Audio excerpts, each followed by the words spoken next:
Շքեղ կլինիկայում ամաչկոտ մի երիտասարդ աղջիկ գալիս է սովորական քննության, հանդիպում է մի հայացքի, որը փշրում է նրա բոլոր համոզմունքները։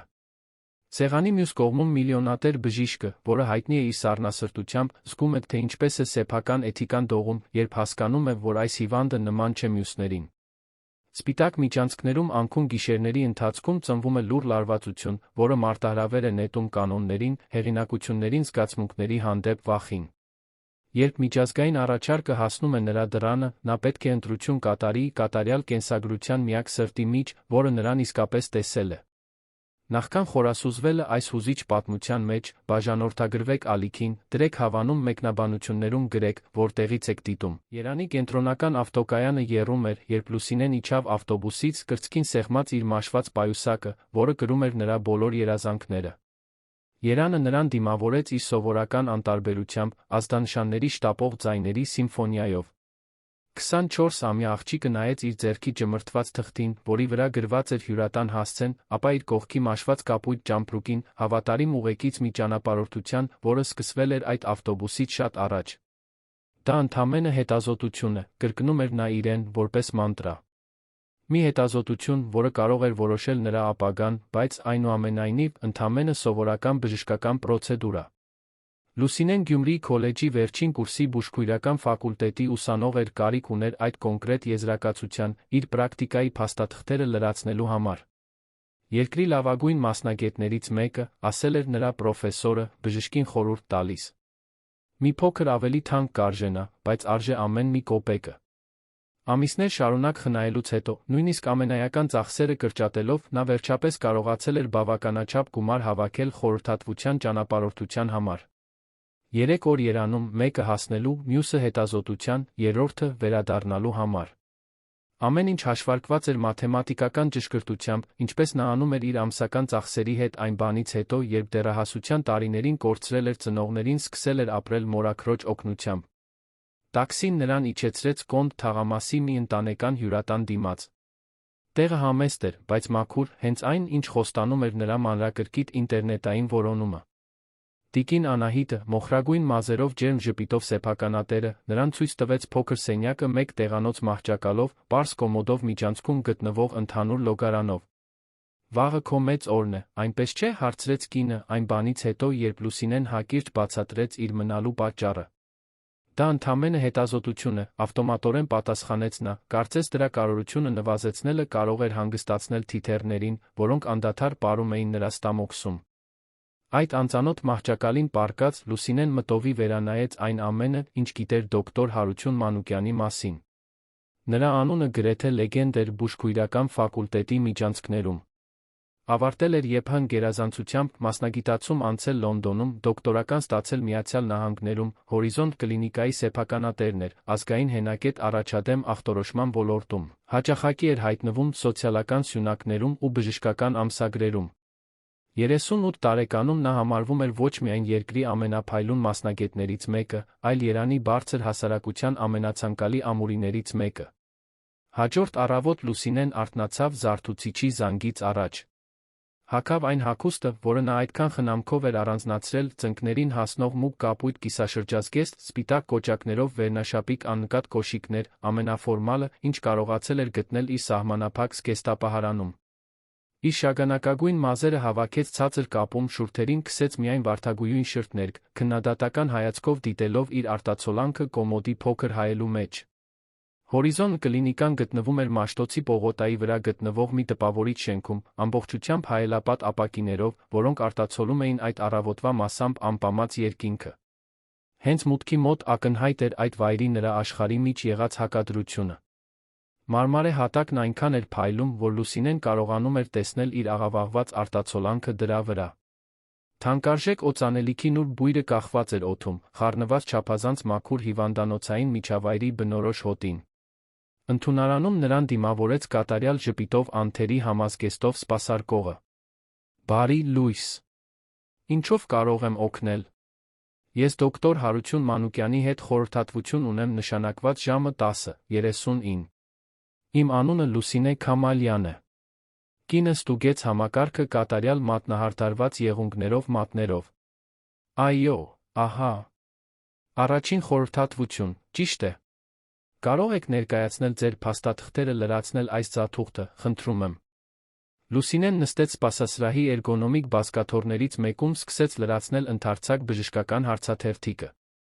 Իր շուրջը մարդիկ էին, ովքեր ակնհայտորեն պատկանում էին իրենից տարբեր աշխարհի, թանկարժեք կոստյումներով գործադիրներ, որոնք խոսում էին հեռախոսով, աննկատ, բայց տեսանելիորեն արժեքավոր զարդերով տիկնայք, որոնք թերթում էին դեկորատիվ ամսագրեր, այլ բաժինների բժիշկներ, որոնք ծանոթաբար ողջունում էին միմյանց։ Օրիորդ Քամալյան մի քանի րոպե անց կանչեց մի բուժքույր։ Խնդրում եմ, հետեք ինձ։ Սպիտակ միջանցքն անվերջ թվաց, երկու կողմերում էլ նույնական դռներով։ Լուսինեն զգաց, թե ինչպես են իր ձեռքերը քրտնում, երբ մոտենում էին դոկտոր Մանուկյանի աշխատասենյակին։ Բուժքույրը նրբորեն թակեց դուռը, նախքան բացելը։ Դոկտոր Հարություն, ձեր հաջորդ հիվանդն այստեղ է։ Եվ հենց այդ ժամանակ Լուսինեն անձամբ տեսավ այն մարդուն, ում դեմքը ճանաչում էր միայն ակադեմիական հոդվածների լուսանկարներից։ Բարձրահասակ, լայն ուսեր, որոնք ընդգծված էին անթերի արթուկված խալաթով, սմազեր, քունքերին մի քանի մոխրագույն թելերով, ինտենսիվ կապույտ աչքեր, նուրբ շրջանակով ակնոցներով։ Նա կանգնած էր պատուհանի մոտ, դիտելով քաղաքը տասնյակ հարկերից ներք, մի կեցվածքով, որն արտահայտում էր իշխանություն վստահություն։ Շրջվելիս անսպասելի բան տեղի ունեցավ։ Բժշկի աչքերը, որոնք սովոր էին հիվանդներին վերլուծել պրոֆեսիոնալ հեռավորությամբ, հանդիպեցին Լուսինեի աչքերին, շագանակագույն, մեծ նյարդային։ Մի կարճատ, գրեթե աննկատելի պահով ցանկացած դիտորդի համար արձանագրության խախտում եղավ։ Միլիոնատեր բժիշկը տեսանելիորեն զարմացավ, կարծես ինչ-որ բան այդ պարզ երիտասարդ կնոջ մեջ ծագել էր պրոֆեսիոնալ հեռավորության զրահը, որը նա տարիներ շարունակ մշակել էր։ Խնդրում եմ, մտեք նստեք, ասաց նա, արագորեն ինքն իրեն հավաքելով։ Նրա ձայնը խորն էր վերահսկվող։ Ես դոկտոր Հարություն Մանուկյանն եմ։ Լուսինե Քամալյան, պատասխանեց նա, այնքան ուժեղ սեղմելով պայուսակի ժապավենը, որ մատների հոդերը սպիտակեցին։ Ապակե սեղանի հետում իր տեղը զբաղեցնելով, բժիշկը դիտեց իր վերջին սերնդի պլանշետի քարտը։ Տեսնում եմ, որ դուք եկել եք Գյումրիից հատուկ այս հետազոտության համար։ Դուք բուժքույրական ֆակուլտետի ուսանող եք, ճիշտ է։ Այո, ես վերջին կուրսում եմ։ Ինձ անհրաժեշտ է եզրակացությունը իմ մասնագիտացված պրակտիկայի համար։ Հասկանում եմ։ Դե ինչ, սկսենք։ Հետազոտությունն անցավ անթերի պրոֆեսիոնալիզմով։ Բժիշկը բացատրում էր յուրաքանչյուր պրոցեդուրա, նախքան այն իրականացնելը, մի դիդակտիկայով, որը բացահայտում էր նրա տաղանդը որպես համալսարանական պրոֆեսոր։ Բժշկական սեղանի թուղթը ճռճռում էր Լուսինեի լարված մարմնի տակ, երբ նա փորձում էր վերահսկել շնչառությունը։ Դոկտոր Հարությունի ձեռքերը ճշգրիտ էին հարգալից, բայց նրա հայացքում ինչ-որ այլ բան կար, մի ուշադրություն, որը դուրս էր զուտ կլինիկականից, կարծես նա իսկապես տեսնում էր մարդուն հիվանդի հետում։ Երբ ամեն ինչ ավարտվեց, Լուսինեն նորից նստած էր սեղանի դիմաց, օդում ինչ-որ տարօրինակ բան էր կախված։ Լռություն, լի իմաստներով, որոնք նրանցից ոչ մեկը չգիտեր անվանել։ Նախնական արդյունքները կարծես նորմալ են, ասաց բժիշկը, մուտքագրելով որոշ նշումներ։ Ամբողջական եզրակացությունը պատրաստ կլինի 48 ժամվա ընթացքում։ Դուք դեռ քաղաքում կլինեք։ Այո, իմ ավտոբուսը մեկնում է միայն վաղը երեկոյան։ Հարությունը կարճատ վարանեց, նախքան շարունակելը։ Այդ դեպքում ես կարող եմ առաջացնել ձեր վերադարձը վաղը առավոտյան, եթե նախընտրում եք։ Այդպես դուք կունենաք եզրակացությունը ձեռքի տակ, նախքան մեկնելը։ Լուսինեն գլխով արեց, զարմացած անսովոր ուշադրությունից։ Դա հիանալի կլիներ։ Շնորհակալություն, դոկտոր։ Պաշտոնական ձեռքսեղմումով հրաժեշտ տալիս, երկուսն էլ զգացին այն նուրբ հոսանքը, որը երբեմն տեղի է ունենում երկու մարդու միջ, կարծես լուր խոստում, որ այդ հանդիպումը միայն ավելի մեծ բանի սկիզբն էր։ Ինչ-որ բան, որը նրանցից ոչ մեկը չէր կարող կանխատեսել կամ վերահսկել։ Աշխատասենյակից դուրս գալիս, Լուսինեն խորը շունչ քաշեց, զգալով, կարծես հենց նոր էր դուրս եկել խորը ջրերից։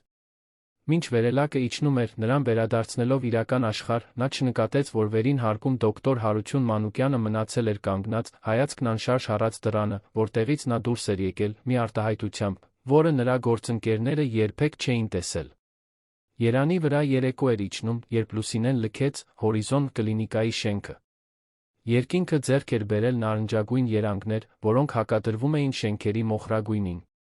Նա քայլում էր առանց որոշակի ուղղության, պարզապես թույլ տալով, որ իր ոտքերը նրան հեռու տանեն այն վայրից, որը մի քանի ժամով ստիպել էր նրան զգալ իրեն տեղից դուրս, միաժամանակ տարօրինակ կերպով տեսանելի։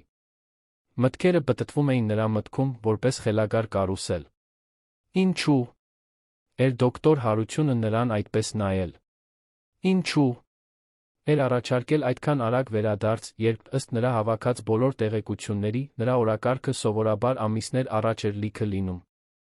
Եվ ավելի կարևոր, ինչու՞։ Էր նա չկարողանում դադարել մտածել այդ կապույտ աչքերի մասին, որոնք կարծես տեսնում էին մակերեսից այն կողմ։ Դա անհեթեթ է, մրմնջաց նա իրեն, սպասելով ավտոբուսի կանգառում։ Նա ընդամենը բժիշկ է, որը կատարում է իր աշխատանքը։ Հայտնի, հարուստ բժիշկ, որն ամբողջովին դուրս է քո իրականությունից։ Հյուրատուն վերադառնալիս, տիկին Անահիտը նրան դիմավորեց ջերմ ժպիտով մի բաժակ թեյով։ Ինչպես անցավ հետազոտությունը, սիրելիս։ Դա նորմալ էր, պատասխանեց Լուսինեն, հասկանալով, որ նորմալը վերջին բառն էր, որը կնկարագրեր այն, ինչ նա զգացել էր այդ աշխատասենյակում։ Փոքր սենյակի մենության մեջ նա բացեց նոութբուքը, մի հետաքրքրասիրությամբ, որը չէր ցանկանում ընդունել, ավելին ուսումնասիրեց դոկտոր Հարություն Մանուկյանի մասին։ Զեկույցները նրան ցույց էին տալիս բարեգործական միջոցառումներում, միջազգային դասախոսություններում, մրցանակաբաշխություններում։ Յուրաքանչյուր լուսանկարում նույն լուրջ վերահսկվող դեմքը, նույն հեռավոր հայացքը, այնքան տարբեր այն մեկից, որն ուղղել էր նրան հետազոտության ընթացքում։ Մի վերջին հոդված նրան ընդգծում էր որպես Երանի բժշկական շրջանակի ամենացանկալի ամուրի, հիշատակում էր նրա նոր ավարտված հարաբերությունները հայտնի հեռուստահաղորդավարուհու հետ։ Վերջին լուսանկարը նրան ցույց էր տալիս շքեղ զբոսանավի վրա, շրջապատված բարձր հասարակության մարդկանցով, ետին պլանում կապույտ ծովը։ Լուսինեն փակեց համակարգիչն ավելի ուժեղ, քան մտադրված էր։ Այդ մարդը պատկանում էր մի տիեզերքի, որին նա երբեք չէր հասնի։ Վաղվա հետազոտությունը վերջին անգամն էր, որ նա կտեսներ նրան։ Մինչդեռ կիլոմետրեր հեռու հաղթանակ զբոսայգու տեսարանով բնակարանում Հարություն Մանուկյանը խմիչք էր լցնում իրեն, դիտելով քաղաքի լույսերը ապակե պատի միջով։ Լուսինե Քամալյանի պատկերը պահպանվում էր նրա մտքում, որպես մատնահետք, որը հրաժարվում էր անհետանալ։ 20 տարվա մասնագիտական գործունեության ընթացքում, սպասարկելով քաղաքական գործիչներից մինչ հայտնիներ, նա երբեք չէր զգացել այդ ակնթարթային կապը։ Ինչ-որ բան այդ պարզ երիտասարդ կնոջ անմիջական պարզության մեջ, այն ծով, թե ինչպես նրա աչքերը չէին փորձում տպավորել կամ գայթակղել նրան, այլ պարզապես գոյություն ունեին, ազնիվ թափանցիկ, նրան խորապես անհանգստացրել էր։ Նրա հեռախոսը անդադար զանգում էր։ Գործընկերների հաղորդագրություններ հաջորդ շաբաթվա բժշկական կոնգրեսի մասին, հրավերներ ընթրիքների, քարտուղարը հիշեցնում էր ներդրողների հետ հանդիպման մասին, նրա նախկին ընկերուհին պնդում էր պարզաբանել բաժանումը։ Հարությունն անտեսեց բոլորին։ Տարիների մեջ առաջին անգամ նա զգում էր իրեն անջատված իր սեփական կյանքից։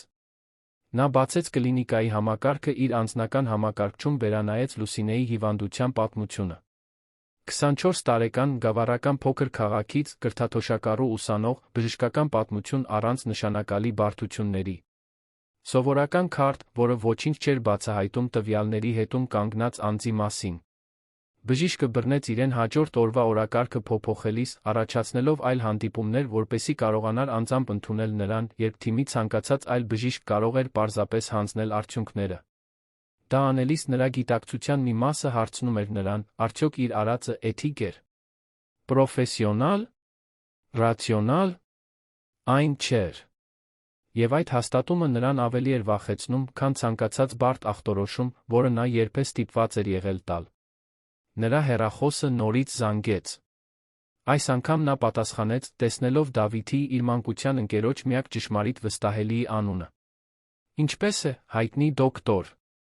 Իրոք բաց կթողնես իմ ծննդյան օրը վաղը։ Կներես, Դավիթ։ Իմ օրակարգը բարդ է։ Գծի մյուս կողմում լռություն տիրեց։ Ամեն ինչ լավ է քեզ մոտ։ Ձայն տարօրինակ է։ Հարություն վարանեց։ Ինչպես բացատրեր այն, ինչ ինքն էլ չէր հասկանում։ Երբ զգացել ես, որ քո ամբողջ կյանքը կատարյալ կազմակերպված է, հենց այնպես, ինչպես պլանավորել ես, բայց այնուամենայնիվ, ինչ-որ հիմնարար բան պակասում է։ Վա, ու Դավիթը ծիծաղեց։ Ինչ պատահեց։ Միթե ինչ-որ մահացու հիվանդ ստիպեց քեզ կասկածի տակ դնել գոյության իմաստը։ Ոչ։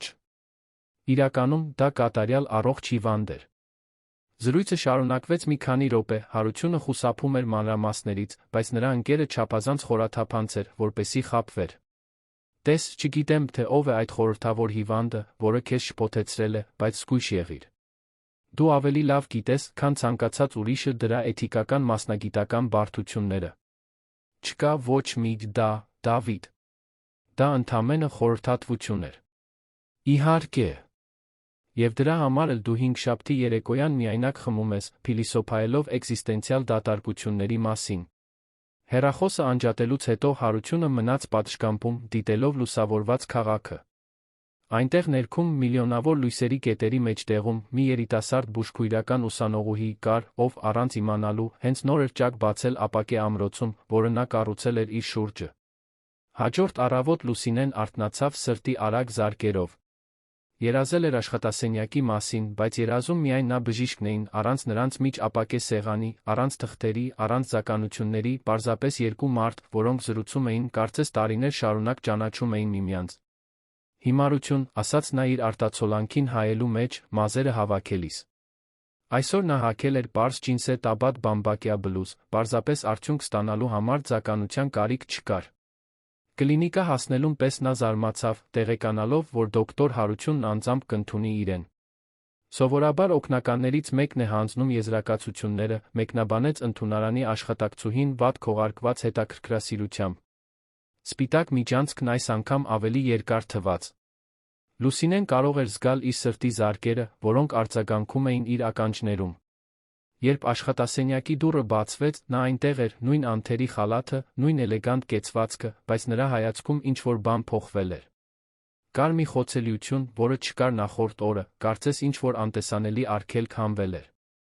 Բարի լույս, օրիորդ Քամալյան։ Խնդրում եմ, մտեք։ Բառերի ձականությունը հակադրվում էր ձայնի նրբությանը։ Շնորհակալություն այսքան արագ ընդունելու համար, դոկտոր Մանուկյան։ Գիտեմ, որ ձեր օրակարգը շատ զբաղված է լինում։ Հարություն, ասաց նա, զարմացնելով երկուսին էլ։ Կարող եք ինձ Հարություն անվանել։ Նրանց միջ կախված էր հնարավորություններով լի լռություն։ Լուսինեն զգաց, թե ինչպես են իր այտերը տաքանում։ Ձեր բոլոր արդյունքները նորմայի սահմաններում են, շարունակեց նա, նրան ծրար տալով։ Ինչպես սպասում էինք։ Նրանց մատները կարճատ դիպան իրար հանձնելու ընթացքում, երկուսն էլ զգացին նույն էլեկտրական հոսանքը, ինչ նախորդ օրը, այժմ ավելի ինտենսիվ, անհնար է անտեսել։ Արդյոք դա այն ամենն է, ինչ ձեզ անհրաժեշտ էր պրակտիկայի համար։ Այո, դա կատարյալ է։ Շնորհակալություն։ Մեկ այլ լռություն։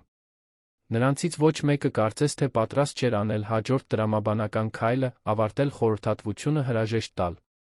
Դուք այսօր վերադառնում եք Գյումրի, հարցրեց Հարությունը, վերջապես։ Այո, իմ ավտոբուսը մեկնում է ժամը 19:09։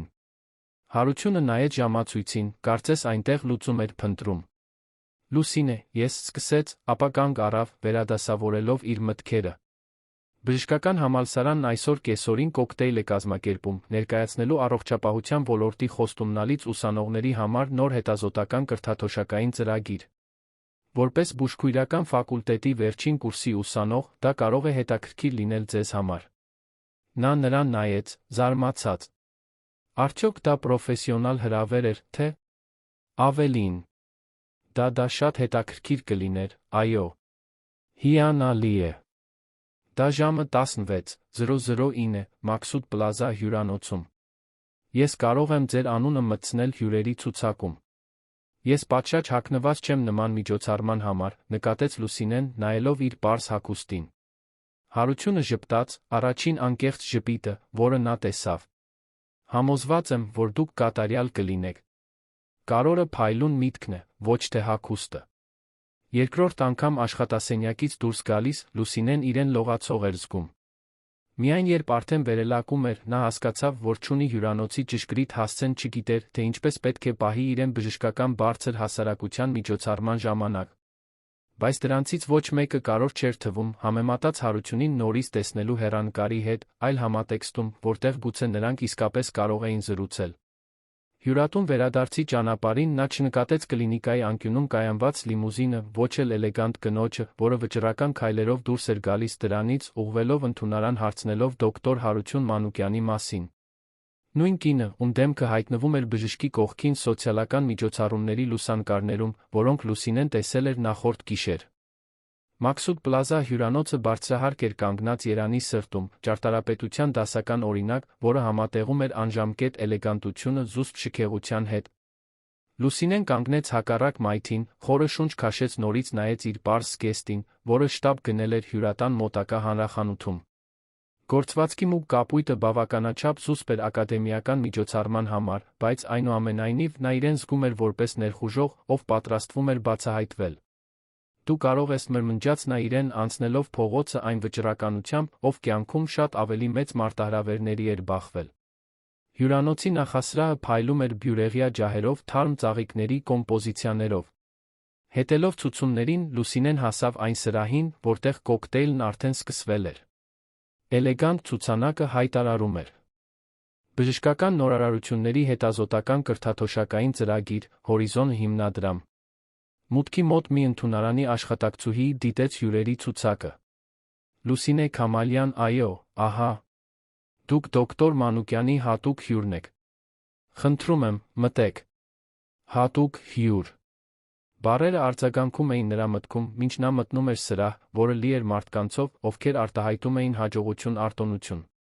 Հայտնի բժիշկներ, համալսարանական պրոֆեսորներ, դեղագործական արդյունաբերության գործադիրներ, բոլորը աշխույժ զրուցում էին փոքր խմբերում, ձեռքերում շամպայնի բաժակներ, հաշվարկված ժեստեր, որոնք ցույց էին տալիս ծանոթություն այդ տիեզերքի հետ։ Լուսինեն վերցրեց գազավորված ջրի բաժակը մատուցողի առաջարկած սկուտեղից աչքերով փնտրեց Հարությունին։ Նա սրահի կենտրոնում էր, շրջապատված կոստյումներով տղամարդկանց խմբով, ովքեր ուշադիր լսում էին նրան։ Նրա էլեգանտ կեցվածքը, բնական իշխանությունը նրան առանձնացնում էին նույնիսկ հավասարապես հաջողակ գործընկերների միջ։ Կարծես զգալով նրա հայացքը, Հարությունը շրջեց գլուխը, նրանց աչքերը հանդիպեցին ամբոխի միջով։ Նրա շուրթերին զուսպ ժպիտ հայտնվեց, նա նուրբ ժեստ արեց, ցույց տալով, որ մի քանի րոպեից կմիանա նրան։ Առաջին անգամ եք նման միջոցառման։ Լուսինեն շրջվեց, զարմացած։ Իր կողքին կանգնած էր մոտ 40 տարեկան մի կին, կարճ մազերով, փայլուն պղնձագույն երանգով, խորաթափանց հայացքով։ Այդքան ակնհայտ է, հարցրեց Լուսինեն, զգալով, թե ինչպես են իր այտերը կարմրում։ Միայն նրանց համար, ովքեր արդեն եղել են ձեր տեղում, պատասխանեց կինը հասկացող ժպիտով։ Ես Հասմիկ Սարգսյանն եմ, Հանրապետական հիվանդանոցի բուժքույրական բաժնի ղեկավարը։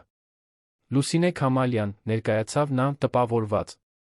Հասմիկի անունը հարգվում էր իր քոլեջի միջանցքներում։ Ես Գյումրիի բուժքույրական ֆակուլտետի վերջին կուրսում եմ։ Եվ ինչպես ծանոթացաք Հարությունին։ Կներեք անզգուշության համար, բայց նա սովորաբար ուսանողներին չի բերում նման միջոցառումների։ Նախքան Լուսինեն կպատասխաներ, նա իր կողքին մի ներկայություն զգաց։ Տեսնում եմ, որ արդեն ծանոթացել եք մեր բուժքույրական ֆակուլտետի ապագա խոստումին, ասաց Հարությունը, մոտենալով շամպայնի 2 բաժակով։ Նա մեկն առաջարկեց Լուսինեին, ով ընդունեց չիմանալով, թե ինչ անի, նա երբեք շամպայն չէր փորձել իր կյանքում։ Հարություն Մանուկյանը բուժքույրական ֆակուլտետի տաղանդներ է հայտնաբերում։ Սա նորություն է, մեկնաբանեց Հասմիկը խորհրդավոր տոնով։ Կարծում էի, որ նա հետաքրքրված է միայն ապագա վիրաբույժներով։ Մարդիկ փոխվում են, Հասմիկ, պատասխանեց նա, հայացքն անշարժ հառած Լուսինեին։ Երբեմն բավական է մի հանդիպում, հեռանկարները փոխելու համար։ Այդ բառերի ինտենսիվությունը ստիպեց Լուսինեին թեթակի խեղդվել շամպայնից։ Հասմիկը հետաքրքրությամբ դիտում էր փոխազդեցությունը, որպես հազվագյուտ ելույթ վերլուծող մեկը։ Դե ինչ, թողնում եմ, որ դուք երկուսդ զրուցեք։ Լուսինե, հաճելի էր։ Եթե երբեք կարիք ունենաք պրակտիկայի ՀՀ-ում, փնտրեք ինձ։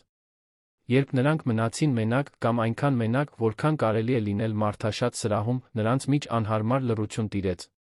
Առաջին անգամ նրանք միասին էին, առանց բժշկի հիվանդի դերերի պաշտպանության։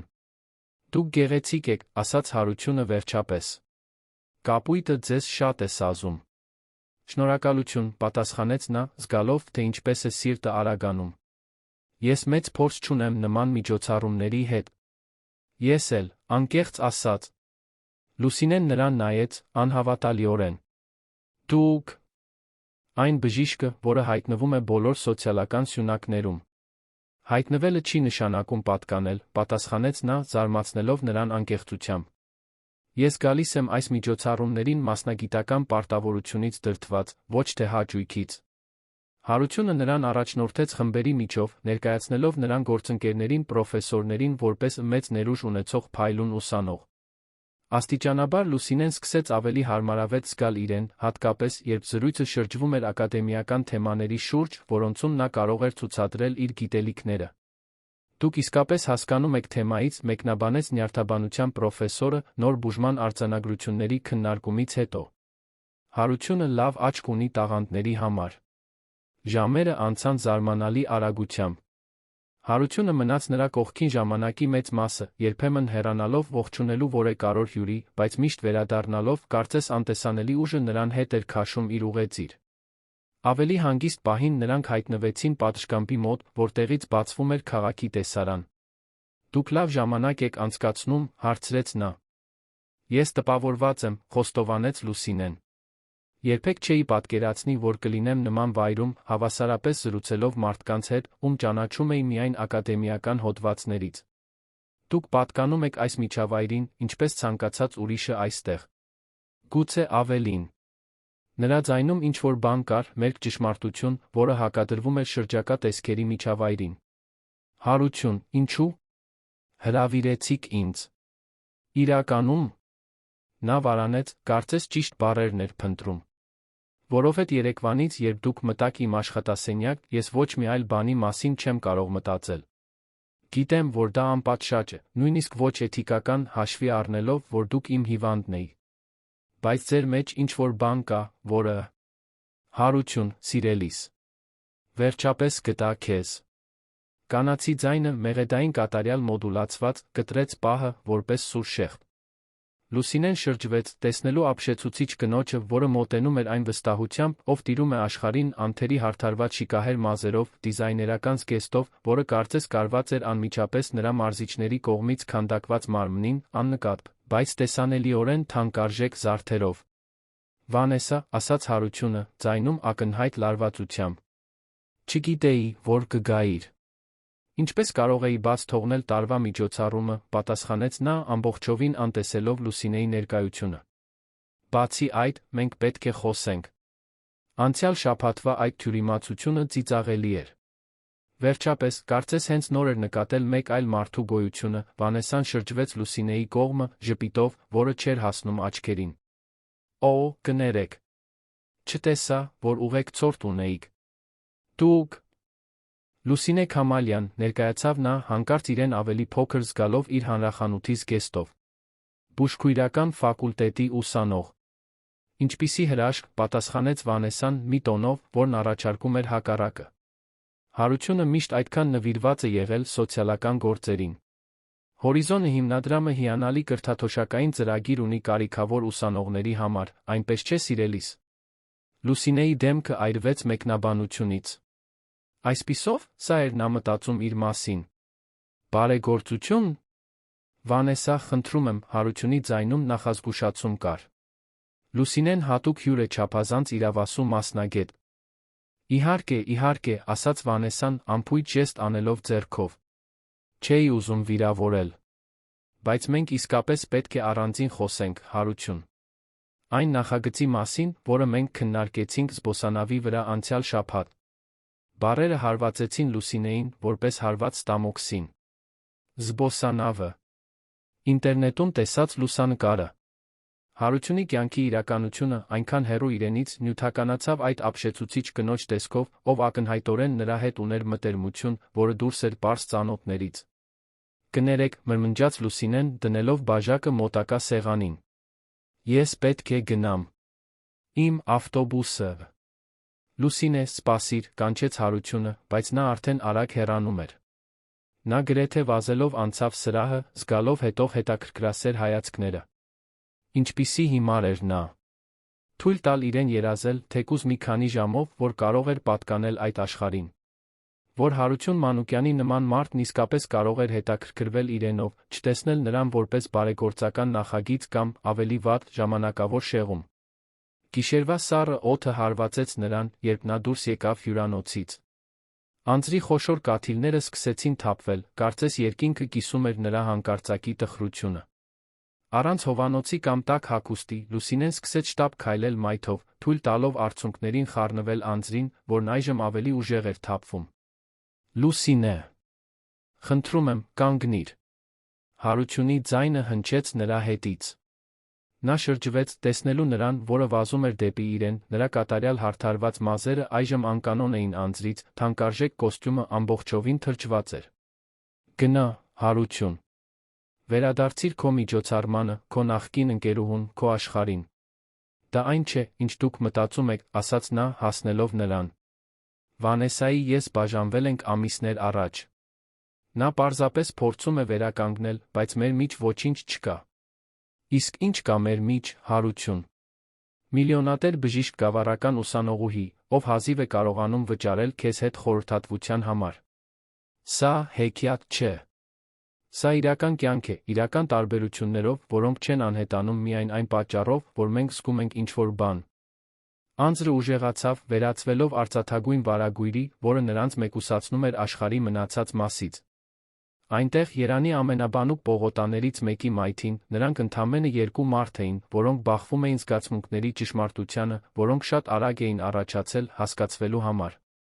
Ես հստակ գիտեմ, թե ով եք դուք, Լուսինե։ Դուք բարեգործական աշխատանք չեք, ոչ էլ սոցիալական նախագիծ։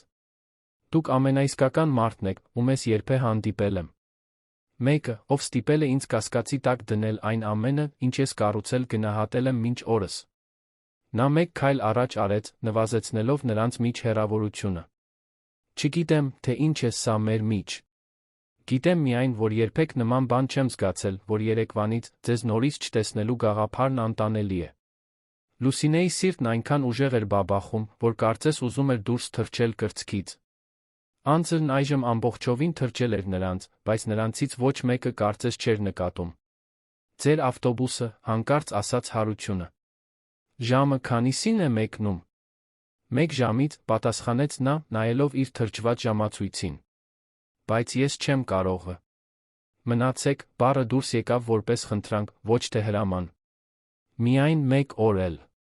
Մենք իսկապես կզրուցենք, առանց Վանեսայի, առանց կլինիկայի, առանց այդ բոլոր մարդկանց։ Միայն մենք երկուսս։ Լուսինեն նայեց այդ մարդուն, հայտնի բժշկին, ով այժմ ամբողջովին խոցելի էր անձրի տակ, կապույտ աչքերը աղերսում էին հնարավորություն, գիտեր, որ այդ պահին իր ընդունած որոշումը ընդմիշտ կփոխեր իր կյանքի ընթացքը։ Անձրն անխնա թափվում էր քաղաքի վրա, երբ Լուսինեն Հարությունն ի վերջո մտան հյուրանոցի մոտակա հարմարավետ սրճարան։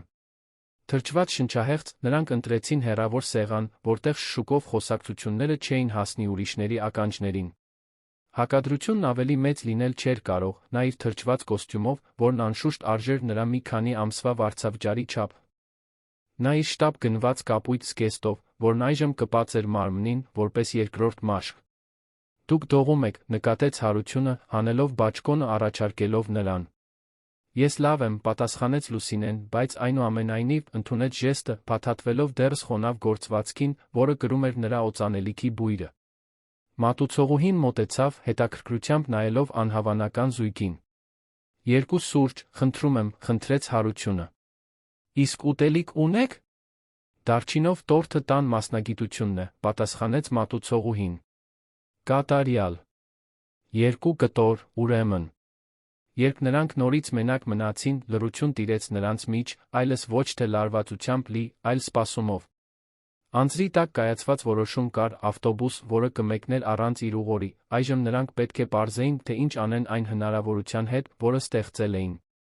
Զանգահարել եմ տիկին Անահիտին, ասաց Լուսինեն, կոտրելով լռությունը։ Նա ասաց, որ կարող եմ մնալ 1 գիշեր։ Հարությունը գլխով արեց, նրա դեմքին երացող թեթացումով։ Շնորհակալություն մնալու համար։ Դեռ չգիտեմ, ճիշտ որոշում է, թե ոչ, խոստովանեց նա։ Բայց գիտեմ, որ կզղջայի, եթե չիմանայի, թե ինչ է սա մեր միջ։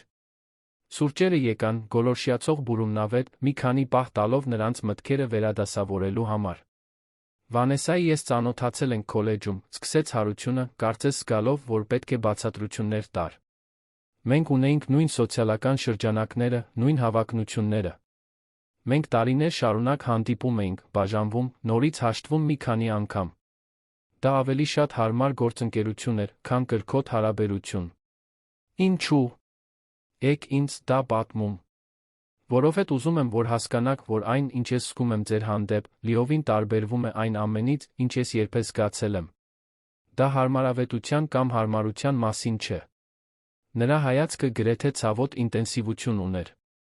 Երբ դուք երեք մտաք իմ աշխատասենյակ, թվում է, թե այդքան ժամանակ է անցել, ինչ-որ բան տեղի ունեցավ։ Կարծես ես տարիներ շարունակ նայում էի մշուշված ոսպնյակի միջով, հանկարծ ինչ-որ մեկը մաքրեց այն։ Լուսինեն կում արեց սուրճից, փորձելով վերահսկել հույզերը, որոնք սպառնում էին դուրս հորթել։ Ես էլ ինչ-որ բան զգացի, վերջապես խոստովանեց նա։ Բայց դա ինձ վախեցնում է։ Ամեն ինչ շատ արագ տեղի ունեցավ։ Եվ մեր աշխարհներն այնքան տարբեր են։ Աշխարհները կարող են հատվել, պատասխանեց նա, ձեռքը սեղանի վրա մեկնելով, դիպչելու նրան։ Եթե թույլ տանք։ Հպումը էլեկտրական հոսանք ուղարկեց Լուսինեի թով։ Դա առաջին անգամն էր, որ նրանք դիպում էին միմյանց առանց բժիշկ հիվանդ հարաբերությունների արգելքի, առանց ձեռնոցների, առանց ձականությունների, պարզապես մաշկը մաշկին։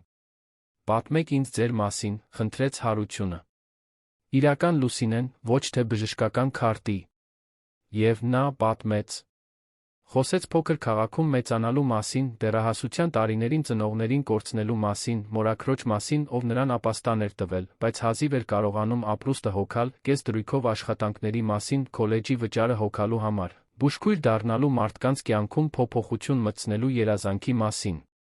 Նա խոսեց առանց ինքնախղճահարության, այն հանգիստ ուժով, ով շատ շուտ էր դժվարություններ ճանաչել, բայց թույլ չէր տվել, որ դրանք իրեն սահմանեն։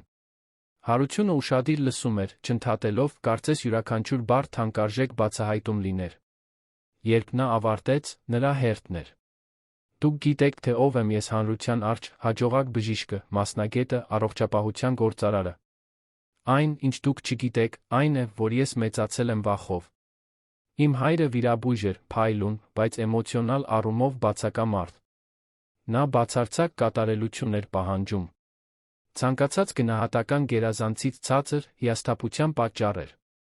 Ես կառուցեցի իմ կարիերան, փորձելով իմ արժեքը ապացուցել մեկին, ով երբեք իսկապես չէր նայում։ Նրա ձայնում խոցելիություն կար, որը հայտնի մարդկանց մասին ամսագրերը երբեք չէին արտացոլի։ Կլինիկան, մրցանակները, միջազգային դասախոսությունները, ամեն ինչ կարծես հաստատում էր իմ ընտրությունները։ Բայց միշտ ինչ-որ բան պակասում էր։ Իսկական կապ։ Մեկը, ով ինձ կտեսներ խալաթից այն կողմ։ Անձրն այժմ նուրբ թակում էր սրճարանի պատուհաններին, ստեղծելով մտերմիկ պղպջակ նրանց շուրջը։ Ժամանակը կարծես կասեցված էր, կարծես արտաքին աշխարհը դադար էր տվել, թույլ տալու, որ այդ պահը գոյություն ունենա։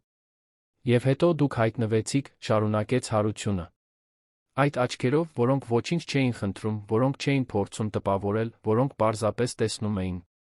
Լուսինեն զգաց, թե ինչպես են արցունքները գոյանում։ Վախենում եմ, թե ինչ կլինի, երբ վերադառնանք իրականություն, խոստովանեց նա։ Վաղը դուք կվերադառնաք ձեր ապակե աշխատասենյակ, իսկ ես իմ գավառական քոլեջ։ Պարտադիր չէ, որ այդպես լինի, ասաց նա, ավելի ամուր սեղմելով նրա ձեռքը։ Կան տարբերակներ։ Տեխնոլոգիա։ Հանգստյան օրեր։ Մենք կարող ենք դա իրականություն դարձնել, եթե ցանկանանք։ Ինչու հարցրեց նա, հարցը, որը սրտում էր ի սկզբանե։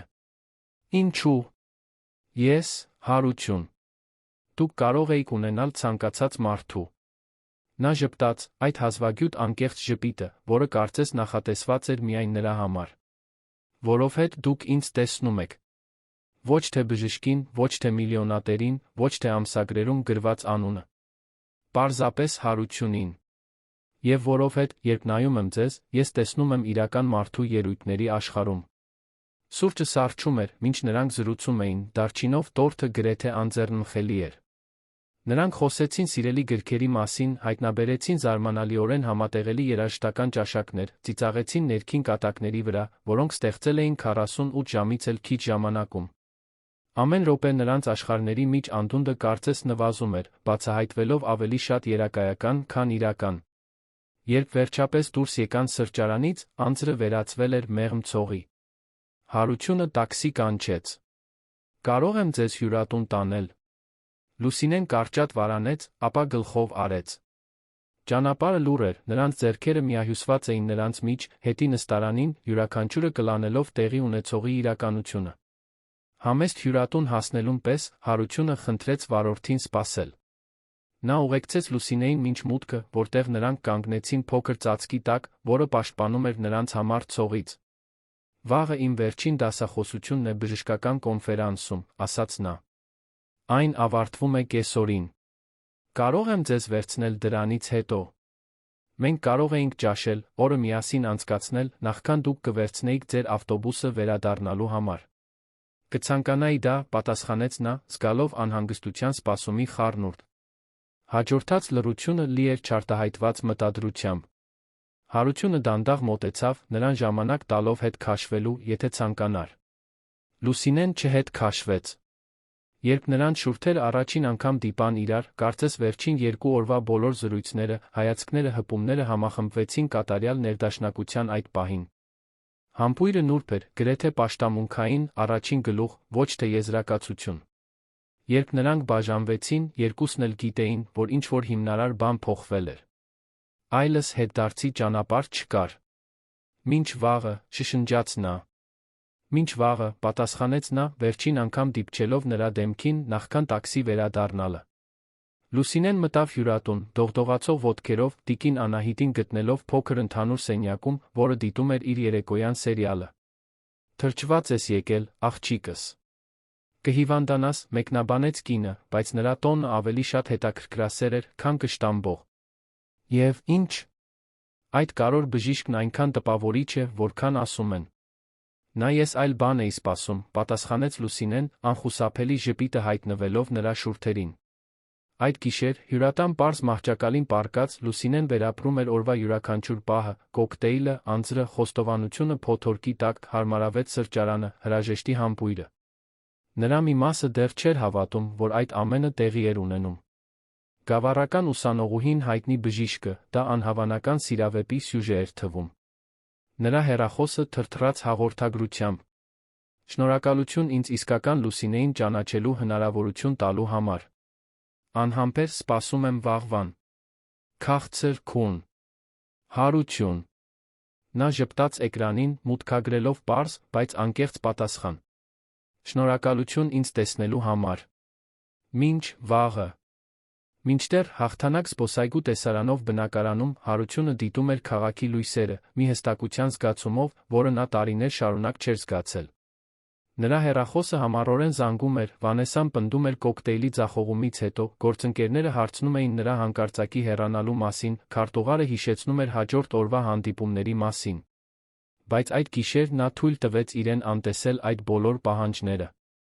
Նա որոշում էր կայացրել, որը հակասում էր այն ամենին, ինչ նա միշտ կարծել էր կարևոր, անողոք հավակնությանը, հոր ժառանգությանը, ամբողջ բժշկական համայնքի սպասումներին։ Եվ, զարմանալիորեն, նա իրեն ավելի թեթ, ավելի ամբողջական, ավելի կենդանի էր զգում։ Նա ստացավ Լուսինեի պատասխանը ժպտաց։ Ինչպես էր գավառական բուժքույրական ուսանողուհին կարողացել ընդամենը 3 օրում ամբողջովին քանդել վերակառուցել իր կյանքի տեսլականը։ Դա մի առեղծված էր, որը նույնիսկ նրա վերլուծական բժշկական միտքը չէր կարող վերծանել։ Եվ գուցե կարիք էլ չկար։ Առավոտը բերեց մաքուր երկինք նախորդ գիշերվա փոթորիկից հետո, կարծես տիեզերքը զինադադար էր առաջարկում գալիքի համար։ Լուսինեն արթնացավ շուտ, թարմացած, չնայած քիչ քնած ժամերին։ Նրա շարժումներում թեթություն կար, նրա հայացքում հատուկ փայլ, որը տիկին Անահիտն անմիջապես նկատեց, երբ երիտասարդ կինը հայտնվեց նախաճաշի համար։ Երբեք չեմ տեսել մեկին, ով այդքան ուրախ լինի ճանապարհորդությունը հետաձգելու համար, մեկնաբանեց կինը մեղսակից ժպիտով։ Դա ընդամենս 1 օր է, պատասխանեց Լուսինեն, փորձելով թաքցնել հուզմունքը։ Օգտվել քաղաքն ավելի լավ ճանաչելու համար։ Եվ գեղեցիկ բժշկին, կարծում եմ, կատակեց տիկին Անահիտը, ավելի շատ սուրճ լցնելով։ Լուսինեն կարմրեց, բայց չժխտեց։ Գրեթե դեռահասական ուրախություն կար իր զգացմունքների մասին թափանցիկ լինելու մեջ, այն բանում, որ կարիք չկար թաքցնելու, թե ինչ էր կատարվում։ Մինչդեռ, քաղաքի մյուս կողմում, Հարությունը լուրջ արտահայտությամբ նայում էր համակարգչի էկրանին։ Նախորդ գիշեր ստացած էլեկտրոնային նամակը դեռ բաց էր, Ցյուրիխի բժշկական հետազոտությունների ինստիտուտի առաջարկը, նրան առաջարկելով առաջադեմ ախտորոշման բաժնի ղեկավարի պաշտոնը։ Դա այն հնարավորությունն էր, որի համար նա աշխատել էր ամբողջ կյանքում, վերջնական միջազգային ճանաչումը, անթիվ կյանքեր փրկելու արձանագրություններ մշակելու հնարավորությունը։ Եվ այն եկել էր հենց այն պահին, երբ նա առաջին անգամ մտածում էր, որ գուցե կան ավելի կարևոր բաներ, քան իր կարիերան։ Նրա հեռախոսը զանգեց։ Դա Դավիթն էր, իր մանկության ընկերը։ Եվ ի՞նչ։ Ինչպես անցավ անձրի տակ խորհրդավոր աղջկա հետ դրամատիկ փախուստը։ Հարությունը չկարողացավ զսպել ժպիտը, հիշելով. դա վերափոխող էր։ Վա, ու։ Երբեք չեմ լսել, որ դու այդ բառն օգտագործես որևէ բանի համար, որը չի ենթադրում բժշկական առաջընթաց։ Նա իսկապես պետք է հատուկ լինի։ Կարծես ես տեսնում եմ գույներ, որոնք չգիտեի, որ գոյություն ունեն, Դավիթ։ Ծիծաղելի է թվում, գիտեմ։ Մենք ծանոթացել ենք ընդամենը 2 օր առաջ, բայց… Դա ծիծաղելի չէ, ընդհատեց ընկերը։ Դա մարդկային է։ Ինչ-որ բան, որից դու երկար ժամանակ խուսափել ես, մոլուցքով տարված այդ կլինիկայով հորթ ուրվականի հավանությամբ։ Հարություն հառաչեց, նորից նայելով Ցյուրիխի էլեկտրոնային նամակին։ Ես ստացել եմ շվեյցարական ինստիտուտի առաջարկը։ Գծի վրա լռություն տիրեց։ Այն, որին տարիներ շարունակ հետապնդում էիք։ Շնորհավոր, ընկեր։ Դա անհավանական է։ Այո, անտարբեր պատասխանեց Հարությունը։ Խնդիրն այն է, որ ես պետք է տեղափոխվեմ 2 շաբաթից։ Իսկ աղջիկը… Լուսինեն… Նա բուժքույրական ֆակուլտետն ավարտում է մի քանի ամսից, նա իր կարիերան է կառուցում այստեղը։ Հարություն Մանուկյանը վարանում է հարաբերությունների պատճառով։ Երբեք չէի մտածել, որ կապրեմ դա տեսնելու համար։ Դավիթի ձայնում անսովոր լրջություն կար, երբ նա շարունակեց. Տես, ես չեմ ասի քեզ, թե ինչ անես։ Պարզապես մի կայացրու որոշումներ, հիմնվելով նրա վրա, թե ինչ ես կարծում, որ պետք է ուզենաս։ Հարցրու ինքդ քեզ, թե ինչ ես իրականում ուզում։ Զրույցը շարունակվեց մի քանի րոպե, բայց Հարությունի միտքն արդեն այլ տեղ էր։ Նա նայեց ժամացույցին, դեռ 2 ժամ ուներ մինչ կոնֆերանսի վերջին դասախոսությունը։ 2 ժամ որոշում կայացնելու համար, որը կփոխեր իր կյանքի ընթացքը։ Մինչդեռ Լուսինեն վայելում էր արոտ առավոտը, քայլելով քաղաքի կենտրոնով։ Նա փոխել էր ավտոբուսի տոմսը հաջորդ օրվա համար, իրեն թույլ տալով մեկ լրացուցիչ օր մայրաքաղաքում։ Մեկ օր Հարությունի հետ։ Գաղափարը դեռ անիրական էր թվում, կարծես երազ, որից կզարթներ ցանկացած պահի։ Նրա հեռախոսը թրթռաց, նրանից հաղորդագրություն։ Դասախոսությունը հենց նոր սկսվեց։ Հուսով եմ, կտեսնեմ քեզ կեսօրին։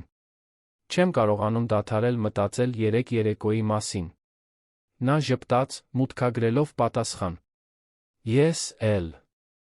Հաջողություն դասախոսությունում։ Կսպասեմ։ Համաժողովների կենտրոնի լեփ-լեցուն դահլիճում Հարությունը բարձրացավ բեմ, ներկայացնելու իր հետազոտությունը նոր ախտորոշիչ մեթոդների վերաբերյալ։ Նրա ներկայությունը մագնիսական էր, ինչպես միշտ, վստահ կեցվածքը, հստակ ամուր ձայնը, բովանդակության լիակատար տիրապետումը։ Բայց նրանք, ովքեր նրան ավելի լավ էին ճանաչում, կարող էին նկատել նրա հայացքում նուրբ շեղում, կարծես նրա մտքի մի մասը այլ տեղ էր։ Դրա համար էլ ես հավատում եմ, որ ախտորոշիչ բժշկության ապագան առաջադեմ տեխնոլոգիաների ինտեգրումն է անփոխարինելի մարդկային հպման հետ, եզրակացրեց նա, ստանալով ոգորված ծափահարություններ։ Հարցուպատասխանի ժամանակ մի շվեյցարացի գործընկեր բարձրացավ. Դոկտոր Մանուկյան, հաշվի առնելով ձեր շեշտադրումը մարդկային գործոնի կարողության վրա, կարծում եմ, որ դուք անհամբեր սպասում եք այս փիլիսոփայությունը Ցյուրիխի ինստիտուտում ներդնելուն։ Կարող եք մեկնաբանել այն նախագծերը, որոնք նախատեսում եք այնտեղ մշակել։ Դահլիճում շշուկ անցավ։ Առաջարկի մասին լուրը, ըստ ելույթին, արդեն շրջանառվում էր ակադեմիական շրջանակներում։ Հարությունը զգաց բոլորի հայացքները իր վրա, սպասողական։ Ինստիտուտի հետ քննարկումները ընթացքի մեջ են, դիվանագիտորեն պատասխանեց։ Ցանկացած պաշտոնական հայտարարություն այս պահին վաղաժամ կլիներ։ Նիստի մնացած մասն անցավ առանց միջադեպերի, բայց Հարությունն իրեն երբեք նախկինում այդքան բաժանված չէր զգացել։ Վերջում նրան մոտեցան տարբեր գործընկերներ, ոմանք շնորհավորում էին նրան ենթադրյալ նոր պաշտոնի համար, մյուսները ցանկանում էին հաստատել լուրերը։ Նրան վերջապես հաջողվեց փախչել կեսօրից անմիջապես հետո, ուղղվելով Լուսինեի հետ պայմանավորված հանդիպման վայրը, հաղթանակ զբոսայգու մոտակա փոքր ռեստորանը։ Նրան մուտքի մոտ սպասող տեսնելով, պարզ ծաղկավոր զգեստով արի լույսով շրջանակված բաց մազերով, Հարությունը ինչ-որ բան զգաց իր կրծքավանդակում։ Ինչպես պատմեր նրան Ցյուրիխի մասին։ Ինչպես բացատրեր այն խաչմերուկը, որտեղ նա գտնվում էր։ Բար, ասաց նա պայծառ ժպիտով, երբ նա մոտեցավ։ Ինչպես անցավ դասախոսությունը։ Լավ, պատասխանեց նա, նրբորեն համբուրելով նրան։ Հիմա ավելի լավ է։ Ռեստորանը էլեգանտ էր, բայց ոչ շքեղ մի վայր, որտեղ նրանք կարող էին զրուցել առանց չափազանց պաշտոնական միջավայրերի ճնշման, որոնք Հարությունը սովորաբար հաճախում էր։ Նրանք ընտրեցին սեղան տերասում, այգու կանաչի տեսարանով։ Այս վայրը գեղեցիկ է, մեկնաբանեց Լուսինեն, հիացմունքով շուրջը նայելով։ Ես գալիս եմ այստեղ, երբ պետք է մտածեմ, բացահայտեց Հարությունը։ Դա քաղաքի այն քիչ վայրերից է, որտեղ ես իսկապես խաղաղ եմ զգում ինձ։ Նրանք աշխույժ զրուցեցին ճաշի ընթացքում։ Լուսինեն պատմեց իր պլանների մասին ավարտելուց հետո, բուժքույրական մասնագիտությունների մասին, որոնք նրան ամենից շատ էին գրավում, կարիքավոր համայնքների հետ աշխատելու երազանքի մասին։ Դուք անհավանական կլինեիք դրանում, ասաց Հարությունը, իսկապես տպավորված նրա կրքից վճռականությունից։ Իսկ դուք, հարցրեց նա։ Որոնք են ձեր ապագա պլանները։ Բացի այդ բժշկական կայսրությունը ղեկավարելուց, իհարկե։ Հարցը հարվածեց նրա երկընտրանքի էությանը։ Հարությունը վարանեց, մի կուն ջուր խմելով, ժամանակ շահելու համար։ Իրականում, սկսեց նա, իմանալով, որ այլս չէր կարող հետաձգել, ես երեկոյան առաջարկ ստացա։ Ցյուրիխի բժշկական հետազոտությունների ինստիտուտից։ Լուսինեն նրան նայեց, մշակելով տեղեկատվությունը։ Ցյուրիխ։ Շվեյցարիա։ Այո։ Նրանք ուզում են, որ ես ստանձնեմ առաջադեմ ախտորոշման բաժնի ղեկավարի պաշտոնը։ Դա յուրահատուկ հնարավորություն է։ Դա անհավանական է, Հարություն, բացականչեց նա անկեղծ հիացմունքով, թե նրա աչքերը բացահայտում էին հետանքների ըմբռնումը։ Դուք արժանի եք այդ ճանաչմանը։ Ես պետք է տեղափոխվեմ 2 շաբաթից, շարունակեց նա, ուշադիր դիտելով նրա արձագանքը։ Նրա ժպիտը թեթակի տատանվեց, բայց չանհետացավ։ Հասկանում եմ։ Նրանց միջ անհարմար լռություն տիրեց առաջին անգամ, ծանոթանալուց հետո։ Լուսինե, ես դեռ ոչինչ չեմ որոշել, շտապեց ասել նա։ Դա բարդ է։ Մի քանի օր առաջ անմիջապես կընդունեի, առանց 2 անգամ մտածելու։ Բայց հիմա… Հիմա ինչ, հարցրեց նա, ձայնը գրեթե շշուկ։ Հիմա ես ճանաչեցի ձեզ։ Եվ ամեն ինչ փոխվեց։ Նա իջեցրեց հայացքը դեպի իր գրեթե անձեռնմխելի ափսեն։ Հարություն, ես չեմ կարող լինել պատճառը, որ դուք հրաժարվեք նման բանից։ Մենք ծանոթացել ենք ընդամենը 3 օր առաջ։ Դա անհիմն կլիներ։ Գուցե, խոստովանեց նա։ Բայց կյանքի բոլոր կարևոր որոշումները պարտադիր չէ, որ լինեն ռացիոնալ։ Այդ պահին նրա բջջային հեռախոսը համառորեն զանգեց։ Դա կլինիկայից էր, շտապ դեպք հիվանդի հետ։ Հարությունը պատասխանեց, ուշադիր լսելով, մինչ Լուսինեն դիտում էր նրա դեմքի փոխակերպումը, պրոֆեսիոնալ բժիշկը վերահսկողություն էր ստանձնում։ Ես պետք է գնամ, ասաց նա, անջատելով հեռախոսը։ Ծանր վիճակում գտնվող հիվանդ։ Կներեք։ Մի ներողություն խնդրեք կյանքեր փրկելու համար, պատասխանեց նա հասկացող ժպիտով, որը նրան ավելի շատ ստիպեց հիանալ նրանով։ Հարությունը շտապ վճարեց, հաշիվը վեր կացավ։ Կարող ենք հանդիպել ավելի ուշ։ Այգում, գուցե։ Ես պետք է լուծեմ սա, բայց շատ եմ ուզում ավարտել մեր զրույցը։ Իհարկե, համաձայնեց Լուսինեն։ Ես կլինեմ այգում ժամը 5-ին։ Նա արագ համբուրեց նրան, նախքան հեռանալը, նրան թողնելով իր մտքերի հետ։ Լուսինեն որոշ ժամանակ մնաց ռեստորանում, փորձելով մշակել ամեն ինչ։ Ցյուրիխ։ Աշխարհի մյուս կողմում։ Նրա մի մասը ցանկանում էր ալտրուիստ լինել, խրախուսել նրան հետել իր երազանքին, առանց հետ նայելու։ Մյուս մասը, գուցե ավելի եսասեր, ցանկանում էր աղաչել նրան մնալ, հնարավորություն տալ այն բանին, ինչ ծնվում էր նրանց մեջ։ Նա որոշեց քայլել այգում, մտքերը պարզելու համար։ Օրը կատարյալ էր, կապույտ երկինք, հաճելի ջերմաստիճան, ընտանիքներ, որոնք վայելում էին կիրակին։ Նա նստեց լճի մոտ գտնվող նստարանին, դիտելով բադերին ուրախ վազող երեխաներին։ Հենց այնտեղ, դիտելով ամենօրյա նորմալության այդ տեսարանը, նա հասկացավ, ինքը սիրահարված էր։ Դա պարզապես գրավչություն կամ հիացմունք չէր հայտնի բժշկի նկատմամբ, դա խորը, ճշմարիտ, սարսափելիորեն իրական բան էր։ Ընդամենը 3 օրում Հարություն Մանուկյանը դարձել էր էական իր կյանքում այնպես, որը կարծես մարտահրավեր էր նետում ամբողջ տրամաբանությանը։ Եվ հիմա նա կարող էր ընդմիշտ հեռանալ։ Մինչդեռ Հորիզոն կլինիկայում Հարությունն ինտենսիվ աշխատում էր արտակարգ դեպքի վրա, բայց նրա միտքը բաժանված էր։ Լուսինեի խոսքերը արձագանքում էին նրա գիտակցության մեջ։ Ես չեմ կարող լինել պատճառը, որ դուք հրաժարվեք նման բանից։ Կարճատ դադարի ընթացքում հիվանդին կայունացնելուց հետո Հարությունը մտավ իր աշխատասենյակ, իրեն թույլ տվեց անկեղծ մտածելու պահ։ Ցյուրիխի առաջարկը ներկայացնում էր այն ամենը, ինչ նա միշտ հետապնդել էր՝ միջազգային հեղինակություն, անսահմանափակ ռեսուրսներ հետազոտությունների համար, իսկապես վերափոխող բժշկական ժառանգություն ստեղծելու հնարավորություն։ Բայց ընդունելու մասին մտածելիս Լուսինեի պատկերն անմիջապես հայտնվում էր, նրա անկեղծ ժպիտը, նրա լուռ ուժը, այն ձ, թե ինչպես նա ստիպում էր իրեն պարզապես մարդ զգալ։ Նրան այլս երբեք չտեսնելու հեռանկարը ֆիզիկական ցավ էր առաջացնում, որը ոչ մի բժշկական ախտորոշում չէր կարող բացատրել։ Նրա հեռախոսը նորից զանգեց, դա շվեյցարական ինստիտուտի տնօրենն էր, անհամբեր սպասելով պատասխանին։ Դոկտոր Մանուկյան, մենք ունենք ձեր որոշման կարիքը։ Այլ թեկնածուներ են դիտարկվում։ Հասկանում եմ, պատասխանեց Հարությունը։ Ես ձեզ վերջնական պատասխան կտամ այսօր։ Հեռախոսը անջատելուց հետո նա նայեց ժամացույցին։ 4:30։ Նա պետք է շտապեր ժամանակին հանդիպելու Լուսինեին։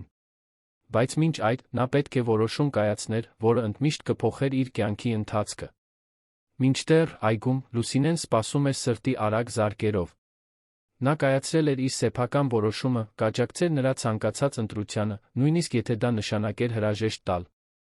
Այն, ինչ նրանք ապրել էին այդ 3 օրում, արդեն արժեր ցանկացած ցավի ամեն մի վայրկյանը, որը կարող էր հետո գալ։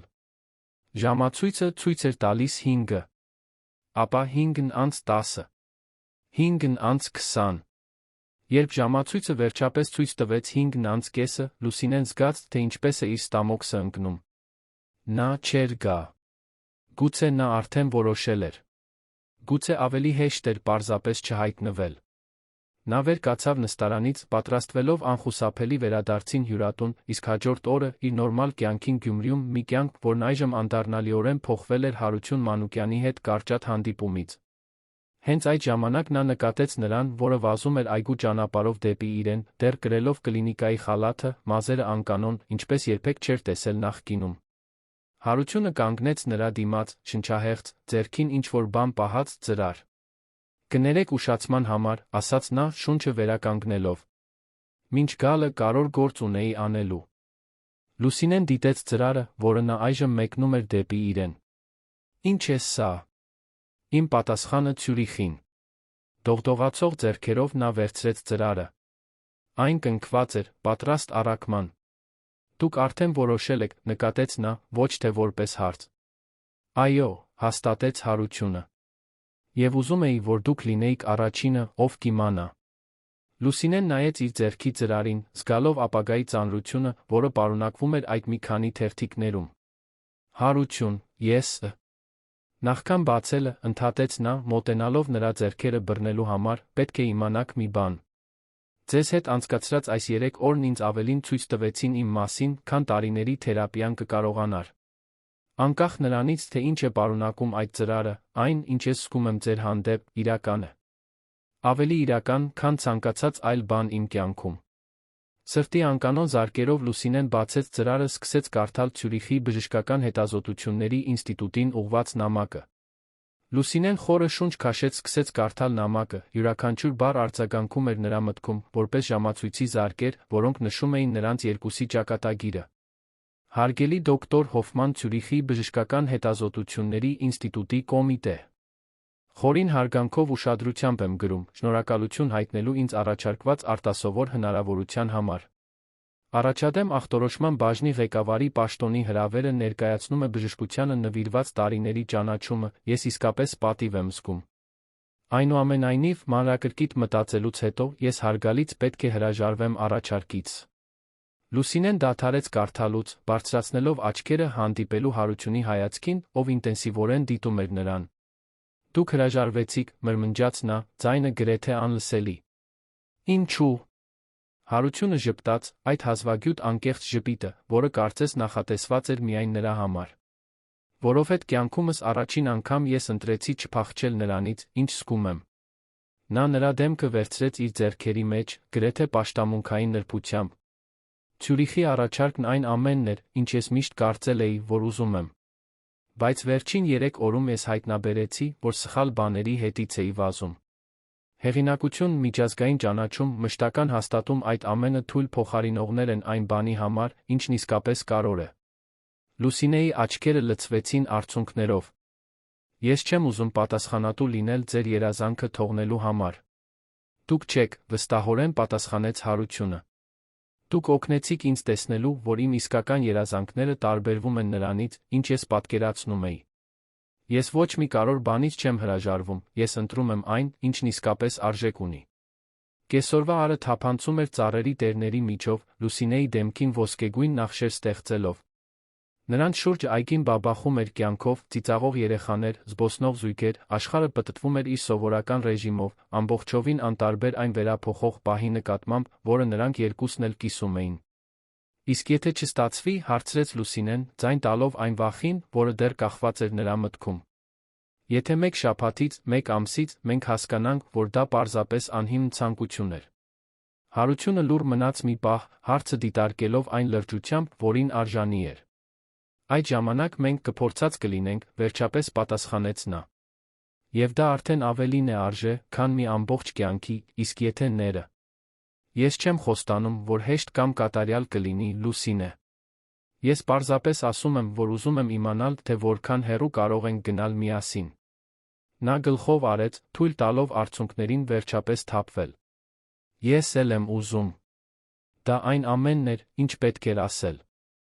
Հարությունը նրան ամուր գրկեց, կարծես փորձում էր նրանց աշխարհները միաձուլել հենց այնտեղ, երանի երկնքի տակ։ Երբ նրանք բաժանվեցին, երկուսի հայացքներում էլ նոր վճռականություն կար։ Իսկ հիմա, հարցրեց Լուսինեն, հանկարծ գիտակցելով գործնական հարցերը։ Վաղը ես պետք է վերադառնամ Գյումրի։ Դասեր ունեմ, պրակտիկա, հանդիպումներ։ Հիմա, պատասխանեց Հարությունը, բռնելով նրա ձեռքը, մինչ նրանք սկսում էին քայլել այգում, մենք պլան կկազմենք։ Ես լավ եմ պլաններ կազմելու մեջ։ Նա սկսեց թվարկել հնարավորությունները, ամենօրյա տեսակոնֆերանսներ, այցելություններ հանգստյան օրերին, նա մեքենա ուներ, ի վերջո 3 ժամվա ճանապարհը ոչինչ չէր օվկիանոսի հեռավորության համեմատ, գուցե հատուկ պրակտիկա նրա համար, հորիզոնը, կլինիկայում քոլեջի վերջին ամիսներին։ Եվ երբ դուք ավարտեք, շարունակեց նա մի ոգորությամբ, որը ստիպում էր նրան ժպտալ, Երանում կան տասնյակ գերազանց հիվանդանոցներ, որտեղ տաղանդավոր բուժքույրը շատ ողջունելի կլինի։ Դուք ինձ աշխատանք եք առաջարկում, դոկտոր Մանուկյան, կատակեց նա, իրեն ավելի թեթ զգալով, քան վերջին օրերին։ Ես հնարավորություններ եմ առաջարկում, պատասխանեց նա, կանգ առնելով նրբորեն համբուրելու նրան։ Մնացածը մենք միասին կկառուցենք, օրեցօր։ Մինչ մթնշաղը սկսում էր երկինքը ներկել նարնջագույն վարդագույն երանգներով, նրանք շարունակում էին քայլել, պլաններ կազմելով, երազանքներ կիսելով, ամեն քայլի հետ ավելին բացահայտելով միմյանց մասին։ Ցյուրիխի նամակը մնում էր Հարությունի գրպանում, նրա կայացրած ընտրության, նրա որոշած ճանապարհի շոշափելի հիշեցում։ Երբ մտնեց, նա նրան տարավ հանգիստ ռեստորան ընթրիքի, որտեղ նրանք ժամերով զրուցեցին։ Այս անգամ, երբ Լուսինեն խոսեց իր պլանների մասին, ավարտելուց հետո կարիքավոր համայնքներում աշխատելու մասին, Հարությունը ոչ միայն լսեց նրան, այլ կիսվեց գաղափարներով։ Հորիզոնը հիմնադրամը կարող էր ընդլայնել իր սոցիալական ծրագրերը, գուցե ստեղծել շարժական կլինիկա, ինչ-որ բան, որը կմիավորեր նրա բժշկական փորձը նրա սոցիալական կոչման հետ։ Դուք իսկապես լսում եք ինձ, զարմացած նկատեց Լուսինեն։ Եվ դուք ինձ ստիպում եք ավելի լավը լինել, պարզապես պատասխանեց նա։ Գիշերն առաջանում էր, նրա մոտալուտ մեկնման իրականությունը սկսեց իրեն պարտադրել։ Իմ ավտոբուսը վաղը ժամը 10:09 է մեկնում, հիշեցրեց Լուսինեն, զգալով բաժանման ծանրությունը։ Ես այնտեղ կլինեմ, հրաժեշտ տալու համար, խոստացավ Հարությունը։ Եվ հետո կգամ ձեզ այցելելու հաջորդ հանգստյան օրը, եթե ցանկանաք։ Իհարկե, ուզում եմ, պատասխանեց նա, սեղմելով նրա ձեռքը սեղանի վրա։ Երբ նա նրան տարավ հյուրատուն, հրաժեշտը դառը քաղցր էր, ոչ թե հրաժեշտ, այլ հանդիպում, լի սպասումներով, խոստումներով։ Նրանց փոխանակած համբույրը սկզբի համ ուներ, ոչ թե վերջի։ «Կտեսնվենք վաղը», շշնջաց Հարությունը նրա շուրթերին։ «Մինչ վաղը», պատասխանեց նա, դժկամորեն բաց թողնելով նրա ձեռքը։ Լուսինեն մտավ հյուրատուն, սիրտը լիքը։ Տիկին Անահիտը, միշտ ուշադիր, անմիջապես նկատեց փոխակերպումը։ Ըստ երույթին, օրը լավ է անցել, մեկնաբանեց կինը մայրական ժպիտով։ Կատարյալ էր, պատասխանեց Լուսինեն, չկարողանալով զսպել երջանկությունը, որը ճառագում էր նրա յուրաքանչյուր ծակոտիից։ Իր փոքր սենյակում նա սկսեց հավաքել ճամպրուկը հաջորդ օրվա ճանապարհորդության համար։ Հագուստի յուրաքանչյուր կտոր, որը նա ծալում էր, կարծես կրում էր երանում ապրած պահերի հիշողությունը, կոկտեյլի կապույտ զգեստը, անձրից թրջված հագուստը, այգու ծաղկավոր զգեստը։ Ընդամենը 3 օրում նրա կյանքն ամբողջովին փոխվել էր։ Նրա հեռախոսը զանգեց, Հարությունից հաղորդագրություն։ Հենց նոր ուղարկեցի նամակը Ցյուրիխ։ Առանց զղջումների։ Միայն շնորհակալություն այն բանի համար, ինչ գտա հին երազանքի փոխարեն, ձեզ։ Նա ժպտաց էկրանին, մուտքագրելով։ Միասին նոր երազանքներ կկառուցենք։ Մինչ վաղը։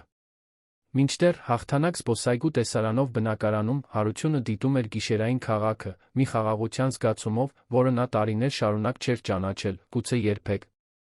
Նրա հեռախոսը համառորեն զանգում էր, գործընկերներ, ովքեր լսել էին Ցյուրիխին իր հրաժարվելու մասին լուրեր, Վանեսան դեռ փորձում էր վերականգնել, մասնագիտական պարտավորություններ, որոնք ուշադրություն էին պահանջում։ Բայց այդ գիշեր նա թույլ տվեց իրեն անտեսել այդ բոլոր պահանջները։ Նա որոշում էր կայացրել, որը հակասում էր այն ամենին, ինչ նա միշտ կարծել էր կարոր, անողոք հավակնությանը, հոր ժառանգությանը, ամբողջ բժշկական համայնքի սպասումներին։ Եվ, զարմանալիորեն, նա իրեն ավելի թեթ, ավելի ամբողջական, ավելի կենդանի էր զգում։ Նա ստացավ Լուսինեի պատասխանը ժպտաց։ Ինչպես էր գավառական բուժքույրական ուսանողուհին կարողացել ընդամենը 3 օրում ամբողջովին քանդել վերակառուցել իր կյանքի տեսլականը։ Դա մի առեղծված էր, որը նույնիսկ նրա վերլուծական բժշկական միտքը չէր կարող վերծանել։ Եվ գուցե կարիք էլ չկար։ Հաջորդ առավոտ Լուսինեն շուտ արթնացավ, ավարտեց ճանապարհորդության նախապատրաստությունները, ջերմորեն հրաժեշտ տվեց տիկին Անահիտին, խոստանալով շուտով վերադառնալ։ Նա հասավ ավտոկայան, բավականաչափ ժամանակ ունենալով սուրճ խմելու, մինչ սպասում էր Հարությունին, ով խոստացել էր հանդիպել նրան մեկնելուց առաջ։ Րոպեներն անցնում էին, անհանգստությունը սկսեց աճել։ Իսկ եթե նա փոխել էր իր միտքը։ Իսկ եթե նախորդ գիշերվա ցանկությունը տեղ էր զիջել առավոտվա սառը ռացիոնալությանը։ Իսկ եթե… Նրա մտքերն ընդհատվեցին, երբ նա նկատեց նրան, որը շտապ քայլում էր ճանապարհորդների միջով, նրան փնտրելով հայացքով։ Նրան տեսնելուն պես նրա դեմքը լուսավորվեց այդ ժպիտով, որը ստիպում էր նրա սիրտը թրջել։ Կներեք ուշացման համար, ասաց նա, մոտենալուն պես։ Կլինիկայում շտապ դեպք կար լուծելու։ Ամեն ինչ լավ է, պատասխանեց նա, թեթացած նրան այնտեղ տեսնելով իրական ներկա։ Հարությունը բռնեց նրա ձեռքերը, կարծես ուզում էր հիշել այդ շփման յուրաքանչյուր մանրուք։ Ես ինչ-որ բան ունեմ քեզ համար, ասաց, նրան փոքրիկ փաթեթ տալով։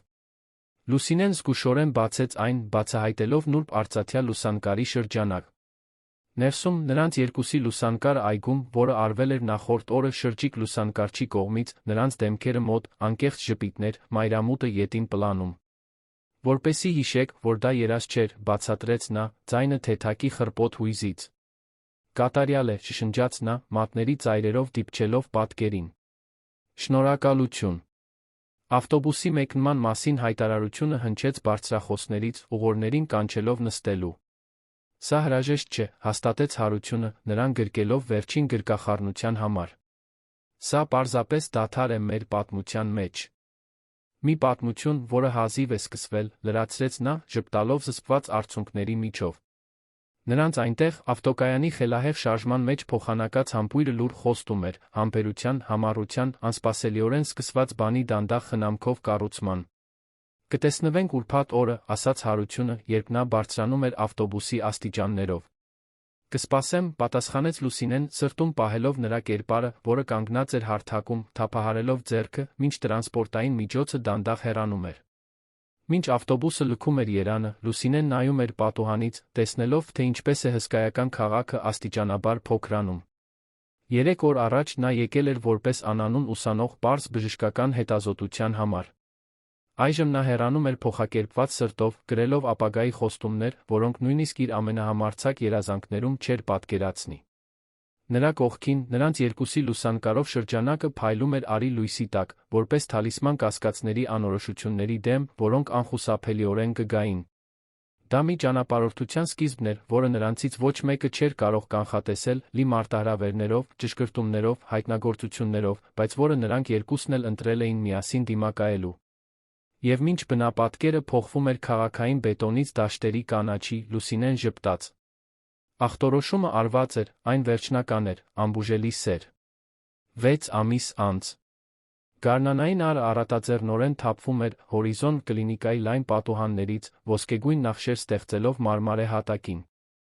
Լուսինեն քայլում էր ծանոթ միջանցքով, այլս ոչ թե որպես հիվանդ կամ այցելու, այլ որպես մասնագետ։ Նրա անթերի սպիտակ համազգեստից կախված կրծքանշանին գրված էր. Լուսինե Քամալյան, բուժքույր ռեզիդենտ, համայնքային ընդլայնման ծրագիր։ Շատ բան էր փոխվել այն 3 օրից հետո, որոնք վերափոխեցին նրա կյանքը։ Ավարտական հանդիսությունը, որը տեղի էր ունեցել ընդամենը 2 շաբաթ առաջ, նշանավորել էր մի շրջափուլի ավարտը, մեկ այլ, ավելի խոստումնալիցի սկիզբը։ Հարությունն այնտեղ էր, հպարտորեն ծափահարելով հանդիսատեսից, մինչ նա ստանում էր իր դիպլոմը բարձրագույն գերազանցությամբ։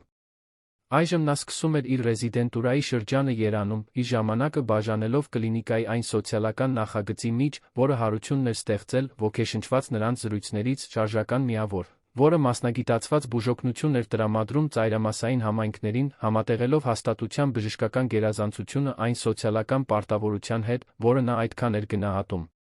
Բուժքույր Քամալյան, կանչեց ծանոթ ձայնը, նրան մտքերից հանելով։ Հասմիկ Սարգսյանը, գլխավոր բուժքույրը, ում նա ճանաչել էր կոկտեյլի ժամանակ կես տարի առաջ, մոտենում էր ժպիտով։ Նոր նորքի այդ հիվանդի արդյունքները եկել են։ Կարծում էի, կցանկանայիք տեսնել։ Շնորհակալություն, Հասմիկ, պատասխանեց Լուսինեն, վերցնելով հիվանդության պատմությունը։ Ես անհանգստացած էի նրա համար։ Դուք լավ կլինիկական բնազդ ունեք, մեկնաբանեց ավագ կինը։ Եվ մանրամասների նկատմամբ գերազանց աչք։ Հասկանում եմ, թե ինչու Հարությունն այդքան պնդում էր ձեզ մեր թիմ բերելու համար։ Լուսինեն ժպտաց, իմանալով, որ իր աշխատանքի ընդունումը ոչ միայն Հարությունի ազդեցության շնորհիվ էր։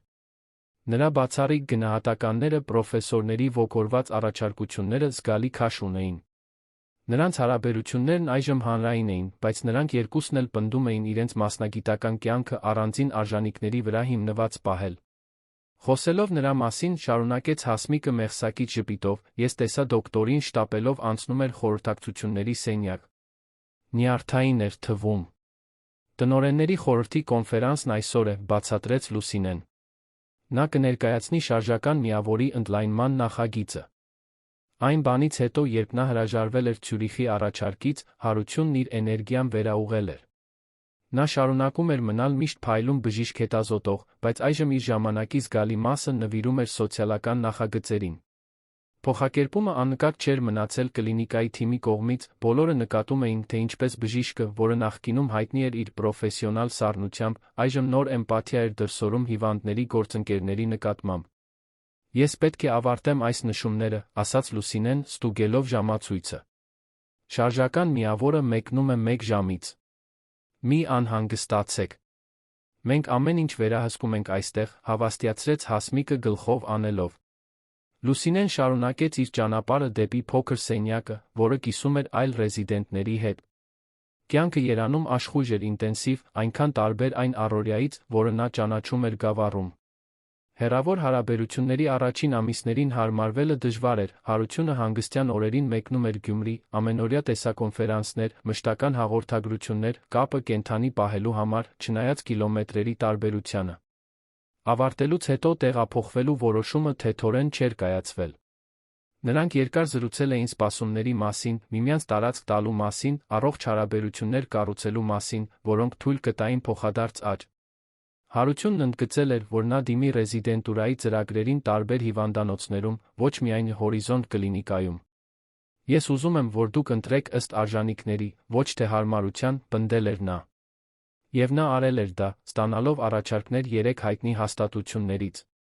Ի վերջո, նա ընտրել էր Հորիզոնտ կլինիկան ոչ միայն հարությունի, այլ համայնքային ընդլայնման նախագծի համար, որը կատարելապես ներկայացնում էր տեխնիկական գերազանցության սոցիալական ազդեցության միաձուլումը, որը նա միշտ երազել էր իր կարիերայի համար։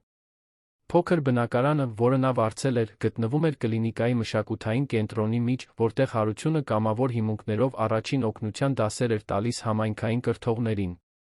Դա միայն նրա տեղն էր, գիտակցված որոշում, պահպանելու որոշակի անկախություն, նույնիսկ երբ հարաբերություններն արագորեն զարգանում էին։ Հարությունը հարգում էր այդ տարածքը, թե նրանք գիշերների մեծ մասն անցկացնում էին միասին, հերթով նրա բնակարանում, նրա բնակարանի տանիքում։ Նշումներն ավարտելով, Լուսինեն վերցրեց իր պայուսակը, ուղղվեց կլինիկայի արտաքին տարածք, որտեղ շարժական միավորը, բժշկական սարքավորումներով հարմարեցված ավտոբուսը, պատրաստվում էր 1 օրվա սպասարկման։ Ամեն ինչ պատրաստ է այսօրվա համար, հարցրեց դոկտոր Պողոսին, արտաքին գործողությունների համար պատասխանատու բժշկին։ Ամեն ինչ կարգին է, աշխույժ պատասխանեց նա։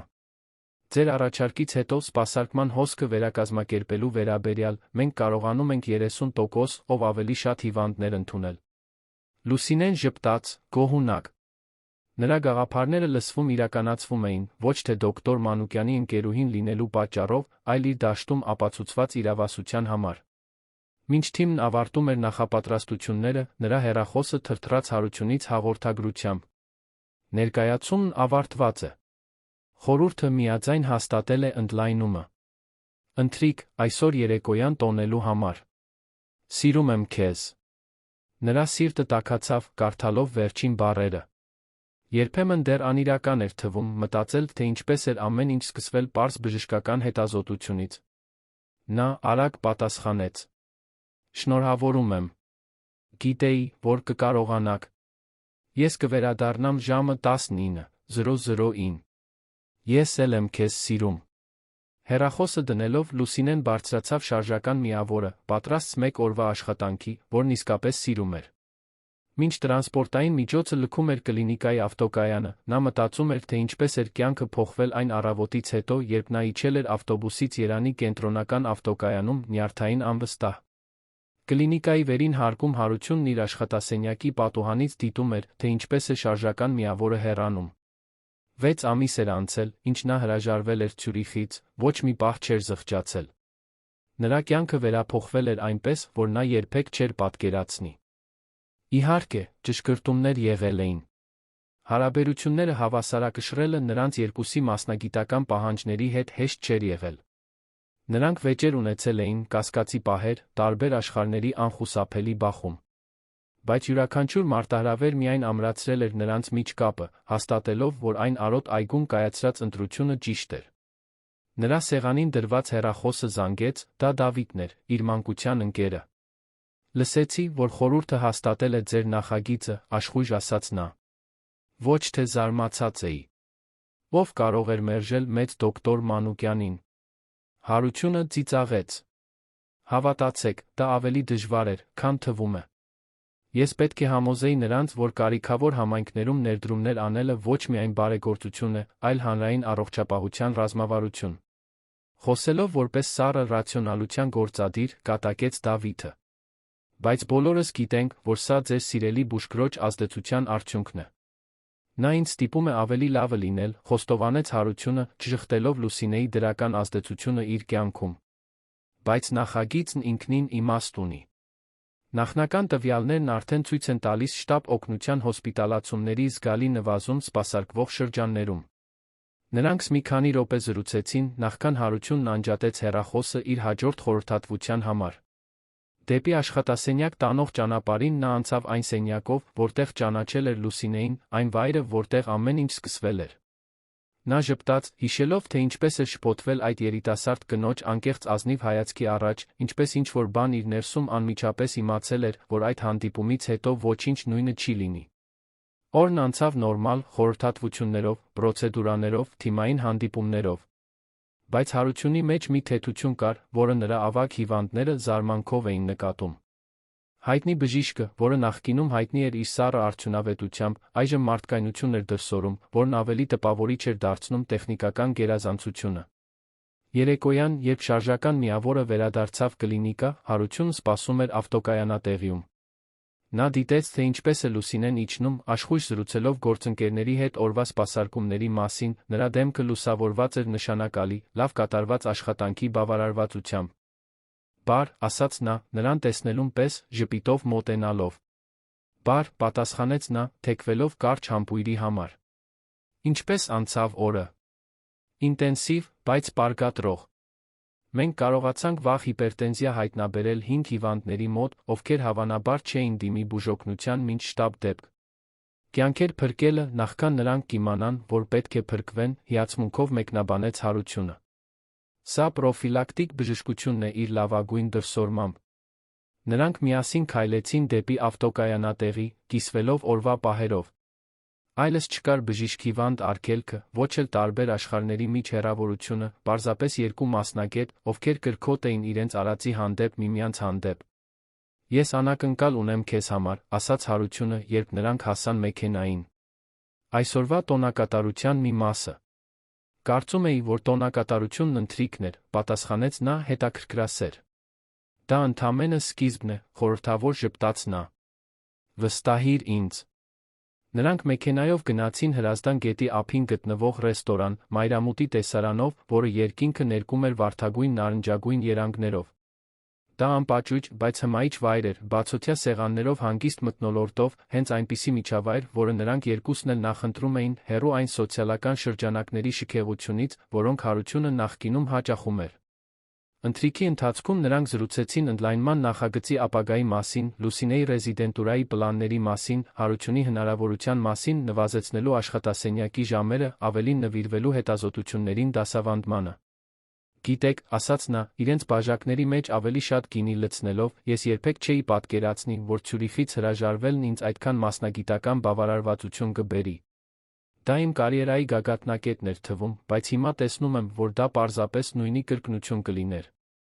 Երբեմն պետք է հրաժարվել նրանից, ինչ մենք կարծում ենք, որ ուզում ենք, բացահայտելու համար, թե ինչ ենք իրականում ուզում», պատասխանեց Լուսինեն, մտածելով իր սեփական ճանապարհի մասին։ Երբ աղանդերը եկավ, կիտրոնի տորթը, որը նրանք կիսեցին, Հարությունը հանկարծ նյարդային թվաց, բազմիցս ստուգելով բաճկոնի գրպանը։ «Ամեն ինչ լավ է», հարցրեց Լուսինեն, նկատելով նրա անհանգստությունը։ «Ավելի քան լավ», պատասխանեց նա, խորը շունչ քաշելով, նախքան շարունակելը։ «Լուսինե, այս վերջին 6 ամիսներն իմ կյանքի ամենանշանակալիցն էին։ Դուք ինձ սովորեցրիք տեսնել ելույթներից այն կողմ, գնահատել այն, ինչն իսկապես կարող է լինել ավելի լավ բժիշկ մարդ»։ Նա բռնեց նրա ձեռքը սեղանի վրա։ «Գիտեմ, որ մենք դեռ կառուցում ենք մեր պատմությունը, որ շատ բան կա բացահայտելու միմյանց մասին, մարտահրավերներ, որոնց պետք է դիմակայել։ Բայց գիտեմ նա, մի վստահությամբ, որը երբեք չեմ զգացել նախկինում, որ ուզում եմ շարունակել այս ճանապարհը ձեր կողքին»։ Լուսինեն զգաց, թե ինչպես է սիրտը արագանում, երբ Հարությունն իր գրպանից հանեց փոքրիկ թավշյա տուփ։ «Ես անմիջական պատասխան չեմ խնդրում», շարունակեց նա, բացելով տուփը, բացահայտելով նուրբ մատանի մեկ կապույտ քարով։ «Դա խոստում է, ոչ թե ճնշում։ Մեր ապագայի հանդեպ իմ պարտավորության խորհրդանիշը, անկախ նրանից, թե ինչ դեմք կորոշենք ընտրել»։ Արցունքներ փայլեցին նրա աչքերում։ «Դա գեղեցիկ է», շշնջաց նա։ «Դա շափյուղա է», բացատրեց Հարությունը։ «Նույն գույնի, ինչ զգեստը, որը դուք կրում էիք այն օրը, երբ մենք ծանոթացանք»։ Ժեստը խորապես դիպավ Լուսինեին, նա հիշում էր այդ մանրուքը, մուգ կապույտ զգեստը, որը նա այդքան խնամքով էր ընտրել խորհրդատվության համար։ «Ես ժամանակի կարիք չունեմ մտածելու համար», պատասխանեց նա մեկնելով ձեռքը։ «Իմ պատասխանն այո է։ Այո, խոստմանը, այո, ապագային, այո, մեզ»։ Հարությունը մատանին սահեցրեց նրա մատին, թեքվելով սեղանի վրայով համբույրի համար, որը կնքում էր ոչ միայն այդ պահը, այլ փոխադարձ պարտավորություն, համբերատար սիրով կառուցելու։ Մինչ նրանք վերադառնում էին տուն Երանի աստղազարդ երկնքի տակ, Լուսինեն նայեց մատանուն, որն այժմ փայլում էր իր ձեռքին։ Մեքենայի պատուհանից նա կարող էր տեսնել քաղաքը, որն ի սկզբանե վախեցրել էր նրան իր չափերով ռիթմով, բայց որն այժմ ներկայացնում էր հնարավորություններ ընդհանուր երազանքներ։ Նա մտածում էր նյարդային երիտասարդ կնոջ մասին, ով 6 ամիս առաջ եկել էր ավտոկայան, իրեն կրկնելով, որ դա ընդամենը հետազոտություն էր։ Ինչպես կարող էր նա պատկերացնել, որ այդ պարզ բժշկական պրոցեդուրան կփոխեր իր կյանքի ընթացքը։ Ինչպես կարող էր նա կանխատեսել, որ միլիոնատեր բժիշկը, որը հայտնի էր իր պրոֆեսիոնալ սառնությամբ, նրա մեջ կտեսներ մի բան, որը ոչ ոք չէր տեսել։ Նրա կողքին հարությունն անհանգիստ լռությամբ վարում էր, երբեմն հիացմունքով սիրով նայելով նրան։ Նա նույնպես մտածում էր կյանքի անսպասելի ճանապարհների մասին, թե ինչպես հրաժարվելը նրանից, ինչ նա միշտ կարծել էր, որ ուզում է, նրան հասցրել էր հենց նրան, ինչն իսկապես պետք էր նրան։ Մեքենան կանգնեց կարմիր լույսի տակ, հարությունն օգտվեց առիթից, համբուրելու նրա ձեռքը, որտեղ մատանին էր դրված։ «Ուր եք ուզում գնալ», հարցրեց։ «Ձեր բնակարանը, թե»։ «Իմ բնակարանի տանիքը»։ Լուսինեն ժպտաց, մտածելով, թե ինչպես էր հարցը խորհրդանշում այն ազատությունն ու փոխադարձ հարգանքը, որը նրանք կառուցել էին։ «Ինչպես է նոր վայրը», առաջարկեց։ «Ինչ-որ բան, որը մերն է»։ «Ինձ դուր է գալիս այդ գաղափարը», պատասխանեց նա ժպտալով, մինչ լույսը բացվում էր, թույլ տալով նրան շարունակել առաջ։ Նոր սկիզբ։ Եվ մինչ նրանք առաջ էին շարժվում մետրոպոլիսի լուսավորված փողոցներով, նրանք հետում թողնում էին ոչ միայն հարմարվելու բացահայտումների ամիսները, այլ սկզբնական կասկածներն ու անվստահությունները։ Այն, ինչ սկսվել էր որպես անհավանական հանդիպում տարբեր աշխարհների միջ, վերածվել էր ամուր գործընկերության, հիմնված փոխադարձ հիացմունքի, հարգանքի աճող սիրո վրա։ Ամաչկոտ աղջիկը հետազոտություն անցավ։ Միլիոնատեր բժիշկը շոկի մեջ էր, երբ տեսավ նրան։ Եվ միասին նրանք հայտնաբերեցին իրենց կյանքի ամենակարևոր ախտորոշումը, որ երբեմն ամենաանսպասելի հանդիպումները հենց այն են, ինչ բերում է այն բուժումը, որի կարիքն ունենք։